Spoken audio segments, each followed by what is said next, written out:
করছি আপনারা যে কর্মস্ক্রিয়া স্পিরিট নিয়ে আপনারা আন্দোলন করেছেন, বাংলাদেশের সার্বিক অগ্রযাত্রার দিকে আপনারা আপনাদের যে সুপ্রচেষ্টা, সেই প্রচেষ্টা যেন আপনারা ভবিষ্যতের দিকে জারি রাখবেন।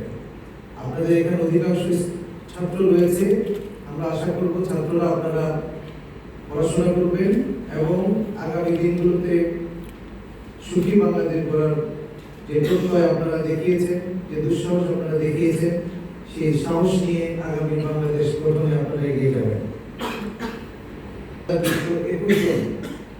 বাংলাদেশ সেনাবাহিনী চিকিৎসা সহায়তা প্রদান করেছে। আমরা ঢাকা সিএমএইচ সেনানিবাসের সিএমএইচেও আমরা প্রায় 30 জনকে আমরা চিকিৎসা সেবা প্রদান করেছি। আপনাদের ভবিষ্যৎ দিনগুলোতেও আমাদের এই চিকিৎসা সেবা আমাদের হাত অব্যাহত থাকবে আপনাদের জন্য।